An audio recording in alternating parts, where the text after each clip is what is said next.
अस्सलाम वालेकुम। Kitchen files में सबको खुश आमदीद।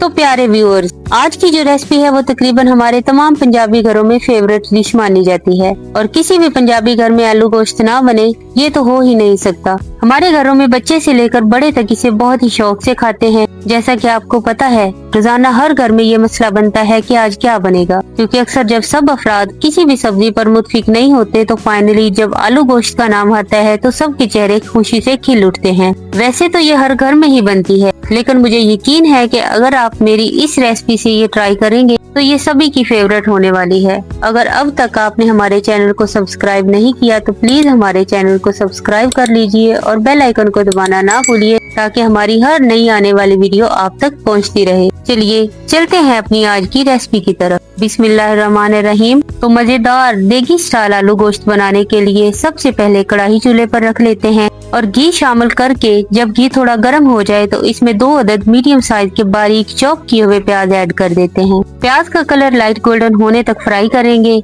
जैसे ही प्याज लाइट गोल्डन हो जाएं, तो हमने इसमें चिकन शामिल कर दिया है। चिकन हमने हाफ केजी लेकर इसे अच्छे से साफ कर लिया था। अब चिकन को चम्मच चलाते हुए हम इसे फ्राई करना शुरू करेंगे। जैसे ही चिकन का कलर चेंज हो जाए तो हम इसमें 2 टुकड़े दालचीनी के, 5 से 7 साबुत काली मिर्च, थोड़ा सा जीरा शामिल करके इसे फ्राई करना शुरू कर देंगे, ताकि चिकन में इन मिसालों का अच्छा सा फ्लेवर आ जाए। हमें चिकन को फ्राई करते हुए तकरीबन 6 से 7 मिनट हो चुके हैं और अब चिकन फ्राई होकर लाइट गोल्डन कलर का हो चुका है। अब इसमें हम 1 चम्मच अदरक लहसुन का पेस्ट ऐड करते हैं और इसे 2-3 मिनट तक अच्छे से भून लेते हैं। 1 चम्मच बारीक कटी हुई सब्ज मिर्च शामिल कर देते हैं। थोड़ा फ्राई करने के बाद हम इसमें हाफ चम्मच सुरख मिर्च पाउडर, हाफ चम्मच हल्दी पाउडर, हाफ चम्मच नमक, हाफ चम्मच पेपरिका पाउडर, 1 चम्मच खुश्क धनिया पाउडर शामिल करके इसे अच्छे से मिक्स कर लेते हैं और इन मिसालों के भुनने तक इंतजार करते हैं।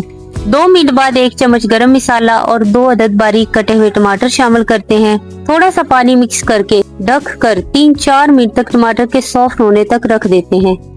देखिए हमारे टमाटर सॉफ्ट हो चुके हैं और टमाटर का पानी भी खुश्क हो चुका है। अब हम इसमें 1 कप दही का डालते हैं, जिसे हमने फेंट कर रखा हुआ है। दही डालकर हम दही का पानी खुश्क होने तक इसे पका लेते हैं।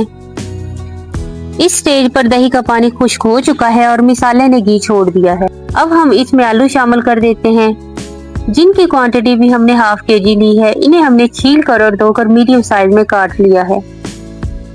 आलू और गोश्त को अब हम मसाले के साथ तकरीबन 5 मिनट तक फ्राई करने के बाद इसमें पानी ऐड कर देते हैं। पानी हमने अपने शोरबे की मतलूबा क्वांटिटी के हिसाब से लिया है। शोरबा हम ना बहुत ज्यादा बनाएंगे और ना ही बहुत कम, क्योंकि आलू गोश्त हमेशा मुनासिब शोरबे के साथ ही अच्छा लगता है।